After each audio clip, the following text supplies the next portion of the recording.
এই 54 বছরে বাংলাদেশের ভাগ্যের পরিবর্তন হয় নাই। জনগণের নেতার পরিবর্তন হয়েছে, তাদের অনেক বাড়ি গাড়ি হয়েছে, জনতার পরিবর্তন হয় নাই। জামাত ইসলামী তার প্রতিষ্ঠা লগ্ন থেকেই বিশ্বাস করে মানুষের তৈরি আইন দিয়ে মানুষের ভাগ্যের পরিবর্তন হয় না। যে ভাগ্যের মালিক আল্লাহ, সে আল্লাহই যে আইন দিয়েছেন এই মানুষের ভাগ্যের পরিবর্তন করতে পারে। আলহামদুলিল্লাহ, আলহামদুলিল্লাহি রাব্বিল আলামিন, ওয়াসসালাতু ওয়াসসালামু আলা সাইয়্যিদিল মুরসালিন ওয়া আলা আলিহি ওয়া সাহবিহি আজমাইন। আজকের এই বিশাল জনসমুদ্রের সম্মানিত সভাপতি, বাংলাদেশ জামাত ইসলামীর সম্মানিত আমির ডাক্তার শফিকুর রহমান, অন্যান্য রাজনৈতিক দলের নেতৃবৃন্দ, জামাত ইসলামের নেতৃবৃন্দ, সাংবাদিক বন্ধুগণ, উপস্থিত ভাই ও বন্ধুগণ, আসসালামু আলাইকুম রহমতুল্লাহি ওয়া বারাকাতুহু। আপনারা অধীর আগ্রহে বসে আছেন আমাদের সম্মানিত আমিরি জামাতের বক্তব্য শোনার জন্য। তিনি দিক নির্দেশনা দেবেন। এজন্য আমি খুব সংক্ষিপ্ত সময় আপনাদের সামনে দু একটি কথা বলবো ইনশাআল্লাহ। সংগ্রামী বন্ধুগণ, আমি 14 বছর জালেম সরকার, স্বৈরাচারী সরকারের কারাগারে বন্দী ছিলাম। আমাকে ফাঁসির কাছে ঝুলানোর সমস্ত আয়োজন করা হয়েছিল। আল্লাহর অশেষ রহমত, একটা কথা আছে, রাখে আল্লাহ মারে কে। আল্লাহ আমাকে বাঁচিয়ে রেখেছেন।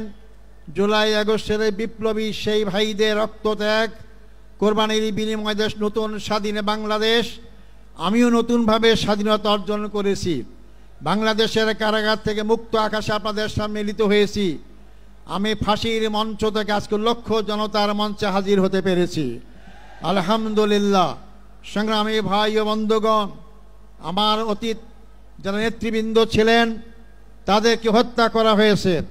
আমার রায়ে সুপ্রিম কোর্টের 7 জন বিচারপতি একমত হয়ে এটাকে একটা সাজানো নাটক আখ্যায়িত করেছেন।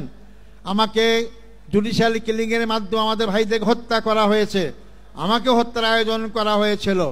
আমি আজকের এই বিশাল জনসমুদ্রের মধ্য দিয়ে সরকারের কাছে জোর দাবি জানাতে চাই, আমাদের যে 10 জন ভাইকে কারাগারে শহীদ করা হয়েছে, 5 জন সরাসরি ফাঁসির মঞ্চে ঝুলিয়ে, 5 জনকে বিনা চিকিৎসায় কারাগারে হত্যা করা হয়েছে। এই হত্যাকাণ্ডের সঙ্গে যারা যেখানে যেভাবে যতটুকু জড়িত তাদেরকে আইনের আওতায় নিয়ে আসতে হবে এবং তাদের শাস্তির বিধান করতে হবে।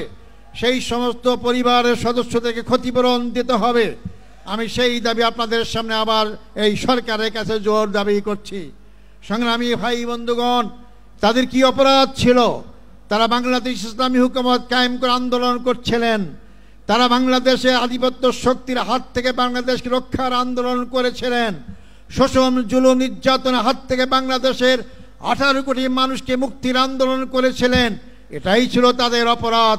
তাদেরকে ফাঁসি দেওয়া হয়েছে। ফাঁসির মাধ্যমে তারা মনে করেছিল বাংলাদেশের জামাত ইসলামীর আন্দোলনকে স্তব্ধ করা যাবে, নিশ্চিহ্ন করা যাবে।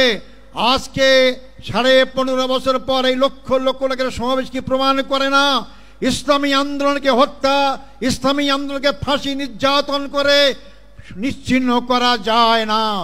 বরং আমি বলি, ইসলামী আন্দোলন হচ্ছে এটি খরস্রোতা নদীর মতো। নদীর সামনে যে নামেই আপনি বাঁধ দেন না কেন, খরস্রোতা নদীর পানি তীব্র গতিতে সামনে অগ্রসর হয়, বাঁধে ভেঙ্গে সামনে যেতেই থাকে। আমাদের সামনে নেতাদের হত্যা করে হোক, 71-এ বয়ান করে হোক, যে নামেই আমাদেরকে বাঁধ দিয়ে আমাদেরকে আটকাবার ব্যবস্থা করা হয়েছিল, কোনো শক্তি সেই বাঁধে আমাকে আটকাতে পারে নাই। আজকে জামাত ইসলামীর সামনে অগ্রসর হচ্ছে। যারা বলেছিলেন যে আমাদের বেটি, শাকের বেটি দেশ থেকে পালায় না, আজকে কারা পালিয়েছে? জামাত ইসলামী নেতৃবৃন্দ পালায় নাই। মীর কাসেম আলী সাহেব আমেরিকায় ছিলেন, তিনি বাংলাদেশে এসেছেন, তাকে গ্রেফতার করা হয়েছে, ফাঁসি দেওয়া হয়েছে। আর যাদের ঠিকানা অন্য দেশে, তারাই পালিয়ে গিয়েছে। বাংলাদেশের জামাত ইসলামীর ভিত্তি জনগণের শিকড়ে গঠিত রয়েছে। আমাদেরকে উপড়ে ফেলতে কেউ পারবেন না। যা উপড়ে ফেলার চেষ্টা করবেন তাদের দাঁত ভেঙে যাবে, জামাত ইসলামীর কিছুই হবে না ইনশাল্লাহ। সংগ্রামী ভাই বন্ধুগণ, আমি শেষ কথা বলতে চাই, 54 বছরে বাংলাদেশে দেখলাম, এই 54 বছরে বাংলাদেশের ভাগ্যের পরিবর্তন হয় নাই। জনগণের নেতার পরিবর্তন হয়েছে, তাদের অনেক বাড়িগাড়ি হয়েছে, জনতার পরিবর্তন হয় নাই। জামাত ইসলামী তার প্রতিষ্ঠা লগ্ন থেকেই বিশ্বাস করে মানুষের তৈরি আইন দিয়ে মানুষের ভাগ্যের পরিবর্তন হয় না। যে ভাগ্যের মালিক আল্লাহ, সে আল্লাহই যে আইন দিয়েছেন এই মানুষের ভাগ্যের পরিবর্তন করতে পারে।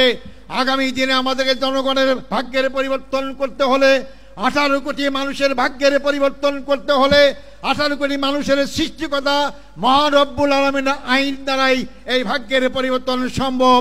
তা আগামী দিনে আমাদের স্লোগান হবে আল্লাহর আইন চাই, সৎ লোকের শাসন চাই। আল্লাহর আইন কামের পাশাপাশি জামাত ইসলামী সৎ লোক তৈরি করার চেষ্টা করছে। 2 মন্ত্রী প্রমাণ করেছে তাদের বিগত 5 বছরের শাসনে একটি পয়সা দুর্নীতির প্রমাণ কেউ পেশ করতে পারে নাই। এই জাতীয় লোকরাই যদি আগামী দিনে নির্বাচনে জয়লাভ করে ক্ষমতায় যায় আর সংসদে আল্লাহর আইন পাশ করে, তাহলে অবশ্যই বাংলাদেশে 18 কোটি মানুষের ভাগ্যের পরিবর্তন হবে। সংগ্রামী ভাই বন্ধুগণ, শেষ কথা হচ্ছে বাংলাদেশ জামাত ইসলামী প্রচলিত অর্থে কোনো রাজনৈতিক দল নয়। মনে রাখবেন, বাংলাদেশ জামাত ইসলামী প্রচলিত অর্থে কোনো ধর্মীয় দল নয়। বাংলাদেশ জামাত ইসলামী পূর্ণাঙ্গ ইসলামী আন্দোলন।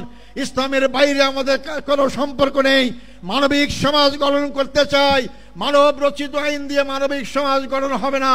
মানুষ মানুষের পক্ষে বিপক্ষে আইন তৈরি করতে পারে। আল্লাহর আইন সবার পক্ষে, জনগণের পক্ষে, তার সৃষ্টি কর্তা মানুষের পক্ষে। অর্থাৎ আল্লাহর আইনই একমাত্র মানুষের মানবিক সমাজ গঠন করতে পারে। অর্থাৎ আসুন সেই মানবিক সমাজ গঠনের জন্য আল্লাহর আইন এবং সৎলোক শাসন প্রতিষ্ঠার আন্দোলনে আমরা শরিক হই।